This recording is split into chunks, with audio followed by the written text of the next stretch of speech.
Again, I'll talk you through the templates towards the end. And as I said earlier, please do drop any questions in the chat and we'll come to them.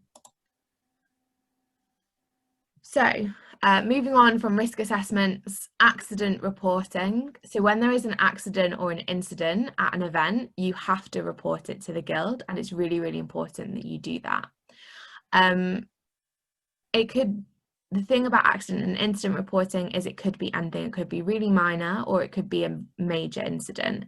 And so you need to understand and know the process for dealing with both of those scenarios. So as I said, you have to report it to the Guild, and you will need to assign a scene of action controller. And what that basically means is an accident or an incident happened, and you will need to essentially say X person is going to be in control of this scenario and is going to be leading to make sure that the incident is reported. So say you're at a cheer training, someone falls over, hurts themselves. Amelia, as club captain, might say, okay, I'm going to take on the role of scene of action controller. I'm going to make sure that I follow the correct procedure and process. It doesn't actually have to be a club captain. It doesn't have to be a member of your committee. It can just be a member of your society. But you need to make sure they understand the kind of process. So what I'd recommend for society leaders is that you talk through this with all of your committee so they're all aware. If you are on a night out, if you're in walkabout or whatever, this person has to be sober, so they can't have had a drink.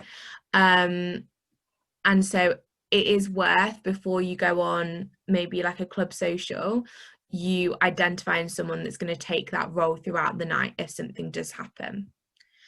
And so say an incident has happened, you'll need to determine in that moment whether it is a minor or a major incident. Again, I think this is common sense most of the time, but any time that an emergency service is required, it would be a major incident.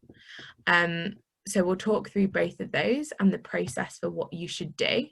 So you have a minor incident, someone has tripped over and grazed their knee.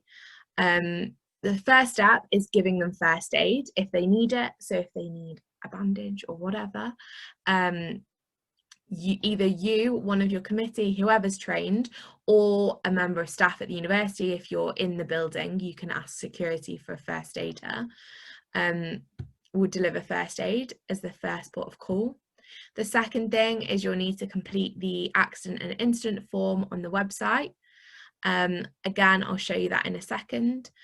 And once you've done that, you just need to drop me an email to let me know that you've submitted a report, and I'll follow that up. For minor incidents, it's very rare that something would come of it. You know, if someone has just grazed their knee, they've just grazed their knee, and I'm sure they'll be fine.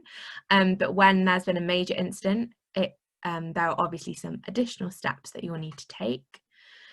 So when there is a major incident, you need to give first aid, and also you need to call 999.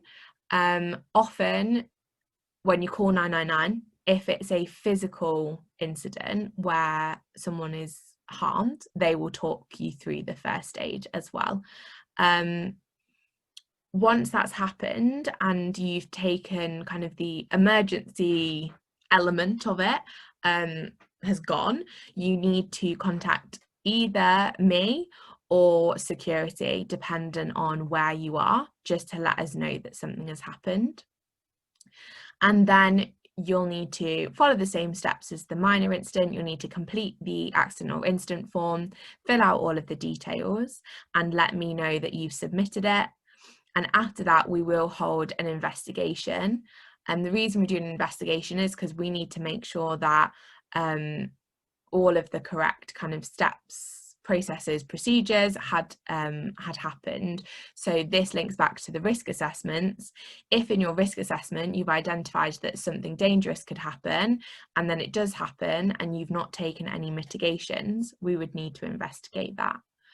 I know this all seems quite scary, But as long as you remember this process and know that you can contact us for support, you can't go far wrong.